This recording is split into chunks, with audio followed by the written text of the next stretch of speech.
So మనం నూబ్రా వ్యాలీలో ఉన్నాం. సో ఇదే మనం నిన్న టెంట్ క్యాంప్లో ఉన్నాం. చలి బాగా పెట్టింది నైట్ అయితే. But we are going to Turtuk.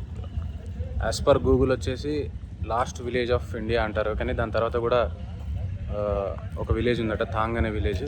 అక్కడ కూడా మనం వెళ్దాం. సో మళ్ళీ మనం బైక్పై కలుసుకుందాం. రైడ్ అయితే స్టార్ట్ అయింది టు తుర్తుక్ విలేజ్. సో మనం ఇక్కడ నుండి రైడ్ తీసుకోవాలి. Plastic free zone Siachen warriors. Siachen ఇక్కడ నుండి 100 కిలోమీటర్స్ ఉంది. ఇక్కడే నేను గూగుల్ చేసి చూసా. జాగ్రత్త, కేర్ఫుల్గా నడపాలి ఇట్లాంటి ప్లేస్లలో. అలా ఈ ప్లేస్లో నడుస్తుంటే కొంచెం భయంగాను అండ్ కొద్దిగా థ్రిల్లింగ్గాను ఉంది. చల్లగా వస్తుంది గాలి హెల్మెట్లోకి. సో మనం విండ్షీల్డ్ వేయలేదు. ఇది హుందర్ బ్రిడ్జ్ అంట, జాగ్రత్తగా పోవాలి ఇక్కడ, ఎందుకంటే రోడ్ చాలా చిన్నగా ఉంది అండ్ ఇటు సైడ్ బాగా రాళ్ళు ఉన్నాయి, కొండలు ఉన్నాయి. అన్ని సీనరీస్ ఇక్కడ. ఇది సీనరీ, ఇది చూసేది, ఇది చూడండి అని అది అలా ఏం లేదు. ప్రతి ఒక్క ప్రదేశం చూడవలసిన ప్రదేశమే. మేము ఎంతసేపు హెల్మెట్ సెట్ చేసుకోవడానికి ఆగినాం. ఆగితే మన పికప్ వ్యాన్ మన వెనక ఆగి మనల్ని పంపిస్తున్నారు. ఇక్కడ కొద్దిగా జాగ్రత్త పోవాలి, ఎందుకంటే మన టైర్ అడిగిన వాళ్ళని టైర్ అయితే లేదని చెప్తున్నారు.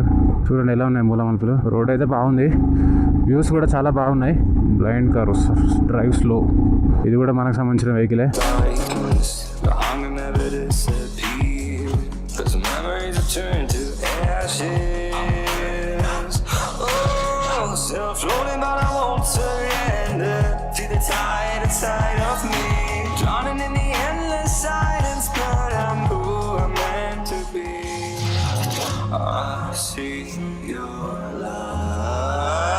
తుర్తుక్ 77 కిలోమీటర్స్ ఉంది ఇక్కడ. నైట్ అయితే కొద్దిగా ఇబ్బంది అయింది చలికి. మధ్యలో 3 o'clock అలా మెలకొచ్చింది. వచ్చినప్పుడు వాష్రూమ్కి వెళ్ళి వచ్చి మళ్ళీ పడుకునే వరకు అసలు ఒక 5-10 minutes చాలా ఇబ్బంది పడ్డా. ఇక తర్వాత ఆర్మీ క్యాంప్స్ ఉన్నాయి. ఇటు సైడ్ ఏమో మొత్తం కొండలు, ఒక సైడ్ ఏమో లోయ. సో చూసాను నిన్న సియాచిన్ గురించి. చూస్తే వరల్డ్ మొత్తంలో చాలా హైట్లో ఉన్న బ్యాటిల్ గ్రౌండ్ అనమాట అది. ఎప్పటికీ ఒక 3,000 మంది ఎప్పటికీ ప్రహార కాస్తూనే ఉంటారు అక్కడ. -40, -60, -50, -70 వరకు కూడా వెళ్ళే అవకాశాలు ఉన్నాయి. ఆక్సిజన్ లెవెల్స్ వచ్చేసి ఓన్లీ 10%. అంత ఆల్టిట్యూడ్లో అది 24,000 ఫీట్లో హైలో ఉంది అది. సో మనం జస్ట్ నిన్న 18,000 ఫీట్కే చాలా ఇబ్బంది పడ్డాం. వాళ్ళు 24,000లో మన కోసం ప్రహార కాస్తున్నారు అంటే అసలు నమ్మబుద్ధి కావట్లేదు, ఎంత కష్టపడుతున్నారు మన కోసం అని చెప్పి. సో అది వచ్చేసి హైయెస్ట్ ఆల్టిట్యూడ్లో ఉండే బ్యాటిల్ గ్రౌండ్ అనమాట. మొత్తం లోయ లాగా ఉంది ఇది, కంప్లీట్ లోయ. రోడ్స్ చాలా బాగున్నాయి ఇక్కడ. చూడండి ఇల్లులు ఎలా ఉన్నాయో. సో ఆల్మోస్ట్ నేను అబ్జర్వ్ చేసింది ఏంటంటే ఎక్కడైతే కొండ దిగువ ప్రాంతంలోనే చెట్లు ఉన్నాయి, అక్కడే ఇల్లులు ఉన్నాయి. ఆల్మోస్ట్ అందరు సోలార్ యూజ్ చేస్తున్నారు ఇక్కడ. ప్రతి ఇంటికి సోలార్ ఉంది. సో మన ముందు రైడ్ చేసేది కపుల్స్ వాళ్ళు, మనమేమో solo. Fast and furious make your injurious. అంతేగా మరి. కొటేషన్ రాసింది, స్వతంత్రం అనేది ఫ్రీ గిఫ్ట్ కాదు, అది సోల్జర్స్ బలిదానాలు అని చెప్పి రాసినారు. ఇక్కడ ఒక ఆర్మీ వెహికల్ ఉంది, తరంగంలోకి వెళ్తున్నట్టు అనిపిస్తుంది. ఇక్కడ వర్క్ జరుగుతుంది, బ్రిడ్జ్ చేస్తున్నారు. ఇలా బ్రిడ్జ్ చేస్తున్నారు. నెక్స్ట్ టైం వర్క్ అయిపోతుంది అనుకుంటా. ఇది ఆఫ్ రోడ్ కి ఎలా వర్క్ చేస్తున్నారు వాళ్ళు. ఈ స్మాల్ బ్రిడ్జ్ పైన మనం వెళ్ళాలి. చూడండి వాటర్. హైదరాబాద్ బోర్డు పైన అయితే హైదరాబాద్ అని రాసింది. ఐ థింక్ మన వాళ్ళనే మరి ఇక్కడ వర్క్ చేసేటోళ్ళు. మరి కొన్ని రోజుల్లో ఇక్కడ బ్రిడ్జ్ అయితే అవుతుంది. ఈ ఎగ్జాస్ట్ సౌండ్కి, ఈ వెదర్కి, ఈ బైక్కి డ్రైవ్ చేస్తుంటే అబ్బా ఏముంది ఫీల్. ఒక పక్క కొండలు, నల్లటి తెల్లటి కొండలు, బండరాళ్ళు, ఇసుకతో మట్టితో కూడుకున్న కొండలు. మరో పక్క బ్లూ కలర్ వాటర్, చల్లని వాటర్ ప్రవహిస్తున్న నది. మధ్యలో మనం నల్లటి రోడ్లో, నల్లటి బైక్లో. అసలు వ్యూస్ ఏం చెప్పాలో కూడా అర్థం కాని పరిస్థితి ఉంది. ఇక్కడ ఆగాలనిపిస్తుంది. బట్ ఇలాంటి ప్లేసెస్ ముందు ఇంకా మనకు చాలా ఉన్నాయి. సో ఎంత ఆనందంగా ఉంటుందో అంత అడ్వెంచర్ కూడా ఉంటుంది ఈ రూట్లలో. ఆలోచించి డ్రైవ్ చేయాలి, ఎందుకంటే ఎప్పుడు ఏమి జరుగుద్దో తెలియని పరిస్థితి. ఒక బండి వచ్చి పడ్డా కానీ ఇబ్బంది కరెక్ట్ టైంకి. చుట్టూ కొండల మధ్యలో మనం ఉన్నాం. రోడ్స్ అయితే చాలా బాగున్నాయి. అప్పటి నుండి మేము ఆల్మోస్ట్ 47 కిలోమీటర్స్ వచ్చినాం. నేను ఒక ట్రిప్ 0 చేసిన వచ్చేటప్పుడు. సో ఇక్కడ కూడా ఏదో కన్స్ట్రక్షన్ జరుగుతుంది. బ్రిడ్జ్ ఆడుతున్నాం. నా ముందున్న అతనైతే భయపడుతున్నాడు ఎక్కడానికి. మనకి అట్లాంటి బైక్లే లేదు. చూడండి ఎంత వేగంగా వెళ్తున్నాయి వాటర్, చాలా స్పీడ్గా వెళ్తున్నాయి. ఇప్పుడు నదికి ఇటు సైడ్ వచ్చినాం మనం. ఇదివరకేమో అటు సైడ్ రైడ్ చేసినాం. ఆ బ్రిడ్జ్ ఎక్కి మనం ఇటు సైడ్ వచ్చినాం. వార్ మెమోరియల్కి వచ్చినాం మనం. చూద్దాం ఇక్కడ ఏమేమి ఉన్నాయా. ఎగ్జాక్ట్ 53 కిలోమీటర్స్ వచ్చినాం మనం. రివర్ వ్యూ కేఫ్, వాష్రూమ్స్ ఉన్నాయి చూడండి ఎలా ఉన్నాయి. మొత్తం కొండలే ఉన్నాయి. ఇప్పుడే మనం చౌక్ వార్ మెమోరియల్ కానీ బయటకు వచ్చినాం. We are going to Turtuk more 45 kilometres అంట. వ్యూ ఎట్లుందా, కంప్లీట్గా లోయ. ఇక్కడ ఒక నది ప్రవేశిస్తుంది. ఇప్పుడు మనం కింద డౌన్కి వెళ్ళాలి. మనం ఆ రూట్కి వెళ్ళాలి అనుకుంటా. ఇలా అన్ని హిమాలయం వెళ్తుంటే చాలా బాగుంది చూడడానికి. బండలు పడే అవకాశాలు ఉన్నాయి ఇక్కడ వర్షానికి. ఎందుకంటే చూడండి ఎలా ఉందో.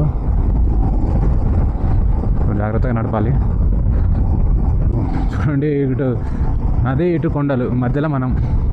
వావ్, ఇలాంటి రోడ్లు చూడడమే కానీ డ్రైవ్ చేయడం మొదటిసారి.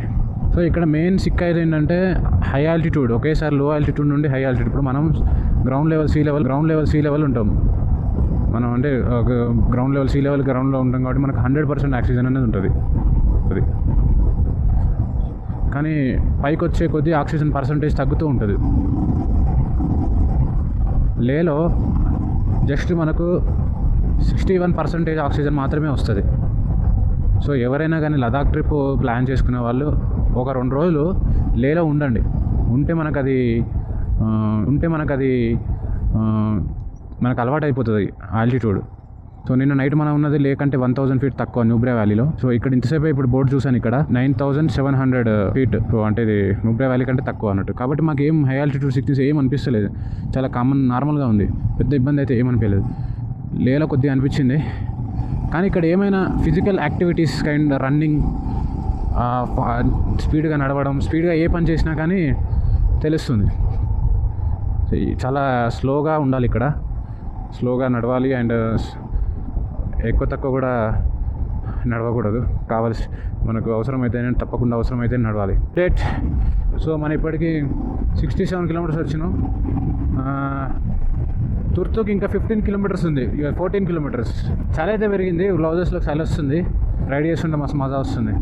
Bro BRO border road organisation bro మస్త్ స్టేషన్ బ్రో. రోడ్లు అయితే మస్త్ స్టేషన్ బ్రో. తుర్తుక్ వచ్చేసి 2 కిలోమీటర్స్ ఉంది ఇంకా మనకి. నూబ్రా వ్యాలీ నుండి ఇప్పటి వరకు ఈ నది ఎంబటే వస్తున్నాం మనం కంప్లీట్గా. వెల్కమ్ టు తుర్తుక్ విలేజ్కి స్వాగతం అంటున్నారు. స్పీడ్ బ్రేకర్స్ ఉన్నాయి ఘోరంగా కనబడట్లేవు. బ్లాక్ షేడ్స్ పెట్టుకున్నాం కాబట్టి లోపలికి వెళ్తున్నాం. అక్కడ మాత్రమే కేవలం గేర్ వేస్తుంటే మాత్రమే పెయిన్ వస్తుంది. ఇక్కడ అన్ని కేవ్స్ ఉన్నాయి. Luxurious cave restaurant and Turtuk.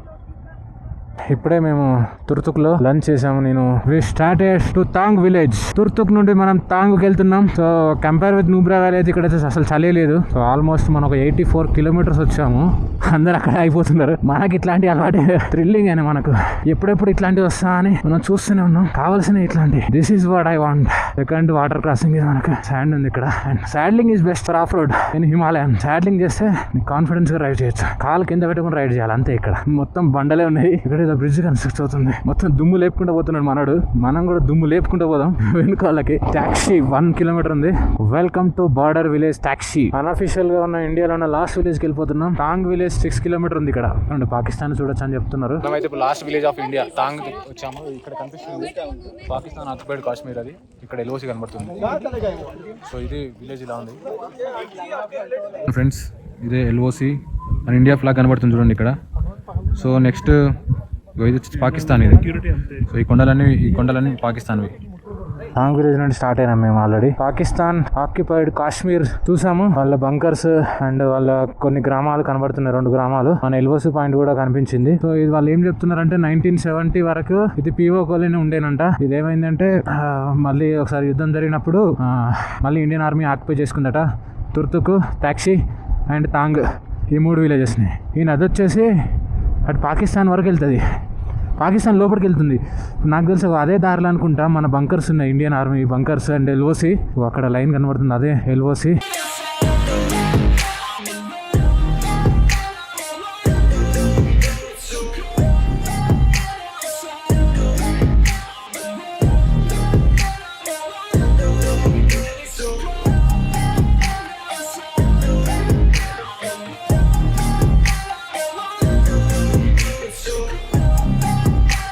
So ఇక్కడ నుండి ఆఫ్ రోడ్ అంటే ఆఫ్ రోడ్ నేను కంప్లీట్గా స్లాడరింగ్లోనే వస్తున్నా. ఎందుకంటే ఇదే బెస్ట్. ఇప్పుడైతే మన ముందు ఎవరు లేరు. కానీ సూపర్ మేరకు కూడా ఇవ్వలేదు. మన ఇంకా 2 బైక్స్ ఉన్నాయి. చలి అయితే స్టార్ట్ అయింది, చేతిలోకి తెలుస్తుంది. నా ముందు వాళ్ళు వెనక వాళ్ళు ఎవరు లేరు. టాయిలెట్ కోసం అని ఆగిన. అందరు వెళ్ళిపోయారు, నేను ఒక్కనే ఉన్నా. నా వెనకాల ఎక్కడ ఉన్నారు చాలా మంది. నా ముందు కూడా చాలా మంది వెళ్ళిపోయారు. స్టార్ట్ అయింది. బ్రౌజర్స్ తీస్తే మాత్రం చుక్కలు కనబడుతున్నాయి. చంద్రమామ చూసిలా మీద దగ్గర ఉన్నాడు. చీకటి అయిపోతుంది. 5:30 దాటింది. ఇంకా 40 కిలోమీటర్స్. చూడండి చంద్రుడు ఎట్లా కనబడుతున్నాడు ఎంత దగ్గరికి. చేతులు అయితే ఫ్రీజ్ అయిపోతున్నాయి బయటకి ఇస్తే. చలి పెరుగుతుంది. చూడండి ఎట్లా ఉందో గుహ. ఐరన్ బ్రిడ్జ్ ఇది. చంద్రుడు అయితే చాలా దగ్గర కనబడుతున్నాడు ఇక్కడ నుండి. మన వెనకాల ఉన్నారు కానీ మన ముందు అయితే ఎవరు లేరు. చలి నెక్ ప్లేస్ హెల్మెట్కి మన భుజానికి మధ్యలో ఉన్న నెక్ ప్లేస్ నుండి చాలా వస్తుంది. నేను కూడా అట్లే అనుకున్నా. బ్లాగ్స్ చూసినప్పుడు ఈ చిన్న చలి తట్టుకోలేరా అనుకున్నా. నేను రియల్ టైంలో ఎక్స్పీరియన్స్ చేస్తున్నప్పుడు నాకు అర్థమవుతుంది తట్టుకోవడం చాలా కష్టం. చూడచ్చు ఎలా ఉందో ఆ రివర్ పాయింట్. అసలు వేరే ఉంది లెవెల్. సో నైట్ టైం కాబట్టి కొద్దిగా స్లోగా వెళ్ళాలి. మన ముందు కూడా ఎవరు లేరు, మనం జాగ్రత్తగా వెళ్ళాలి. రోడ్ మాత్రం ప్రాబ్లం ఏం లేదు, చాలా బాగుంది. ఇక్కడ తుర్తుక్ నుండి నూబ్రా వ్యాలీ వరకు మనం వచ్చేదారి కానీ వెళ్ళిన దాని కానీ చాలా బాగుంది. ఎక్కడ ఇబ్బంది లేదు. మధ్యలో చిన్న ఒక 1 కిలోమీటర్ ఆఫ్ రోడ్ ఉంది. అక్కడ రోడ్ కన్స్ట్రక్షన్ అవుతుంది కాబట్టి ఇక తప్పదు.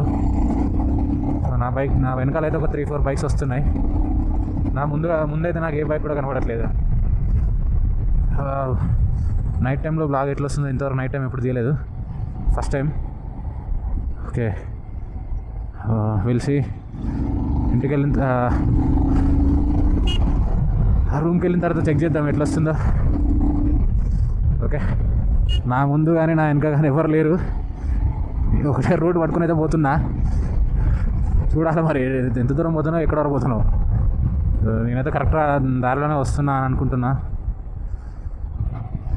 ఎవరు లేరని మన ప్రయాణాన్ని ఆపకూడదు కదా. చలి మాత్రం బీభత్సంగా పెడుతుంది, బీభత్సమైన చలి.